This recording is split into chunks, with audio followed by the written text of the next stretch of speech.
इस मेथड के लिए ना हमें याद होना चाहिए जनरल इक्वेशन। क्या रहता है बच्चा अपना general equation ax + by = c, ऐसे कुछ हम लिखते थे ना, बट इस मेथड के लिए हमें याद रखना है कि ये c इस साइड होना चाहिए। मतलब कैसे ax + by + c = 0 ऐसे होना चाहिए। फिर अपने पास तो इक्वेशन दो होती है, तो उस केस में क्या करेंगे, तो दो बार लिखेंगे general equation ax + by + c = 0, but ये तो कंफ्यूजन हो जाएगा, इसीलिए हम इसे a1 b1 c1 कोएफिशिएंट बोलेंगे और ये a2 b2 c2 ऐसे नाम दे देंगे। ठीक है बच्चा, तो आपको बस इतना याद रखना है, इतना याद हो गया काम हो जाएगा। चलो देख लेते हैं जल्दी से कैसे सॉल्व करेंगे। ठीक है, तो बहुत आसान सा मेथड है ये।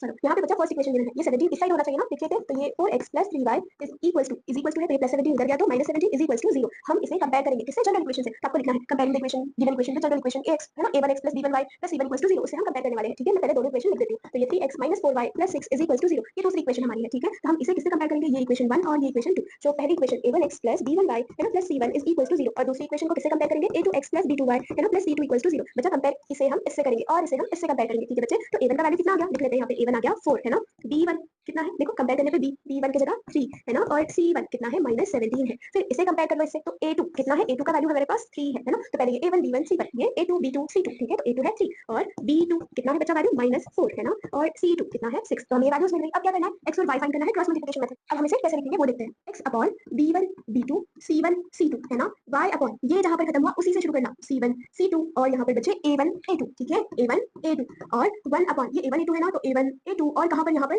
b1 b2 आ जाएगा। ठीक है बच्चे, अब वो कैसे आया, याद कैसे रखना है, तो याद रखना x के कोएफिशिएंट कभी यहाँ पर नहीं आएंगे। तो देखो इसके पास क्या a1 a2 है, नहीं। y का कोएफिशिएंट क्या होता है, b1 b2, वो यहाँ पर नहीं आएगा। देखो है क्या b1 b2, नहीं है। और यहाँ पे 1 है ना, इधर कभी c1 c2 नहीं आएगा, तो a1 a2 है और b1 b2 है। ठीक है, ऐसे आप याद रखो, x का कोएफिशिएंट a1 a2 या फिर x का घर वाले जो फैमिली मेंबर्स है वो है a1 a2। ठीक है, अब ऐसे याद रखो कि जो x वाला है, जो x है उसके पास ना गेस्ट आए। ठीक है, तो अब x के घर में रहने के लिए सिर्फ दो लोगों के पास जगह है, सिर्फ दो लोगों की जगह है x के घर में रहने के लिए। तो a1 a2 जो उसके फैमिली मेंबर्स है, तो x क्या करेगा, ठीक है, x के घर में जगह कम है तो उसके फैमिली मेंबर्स क्या करेंगे, ठीक है हम बाहर रह लेते हैं। अब गेस्ट कितने आए वहां पर, ये बाहर वाले आए b1 b2 c1 c2, तो x वाले जो फैमिली मेंबर्स है x वाले घर के, वो बाहर चले जाएंगे, a1 a2 बाहर चला जाएगा और उसके बजाय क्या रहेगा, यहाँ पे गेस्ट रहेगा b1 b2 और c1 c2। ठीक है बच्चे, और यहाँ पे अब देखो y के केस में y के फैमिली मेंबर्स क्या है, b1 b2 है, तो इस b1 b2 की जगह अब क्या आ जाएगा, कौन रहने लगेगा घर में आके, गेस्ट रहने लगेगा, और b1 b2 घर से बाहर चले जाएंगे। ठीक है, क्योंकि उनके पास स्पेस कम है, तो इसलिए b1 b2 बाहर जाके रुकेंगे और घर में गेस्ट को रहने देंगे आराम से। हम भी ऐसे ही करते हैं ना, गेस्ट वगैरह आ जाते हैं तो उनके लिए सब कुछ अच्छा करते हैं, जो कुछ चीजें कभी-कभी वो भी हम दे देते हैं, बहुत सैक्रिफाइस करते हैं। ठीक है, वैसे ही कभी y के घर में उसके फैमिली मेंबर्स है b1 b2, तो y क्या करेगा, अभी जो y वाला घर है b1 b2 बाहर चले जाएंगे और गेस्ट आराम से रहने लगेंगे, तो c1 c2 बचे हुए और a1 a2 आ गया वहां पे। ठीक है, अब जो 1 है ना, तो यहाँ पर अगर गेस्ट आने वाले हैं तो यहाँ से c1 c2 बाहर चले जाएंगे और क्या रहेगा a1 a2 और b1 b2। और याद कभी अगर आपको ऐसे गड़बड़ हो जाए तो क्या करना है, देखो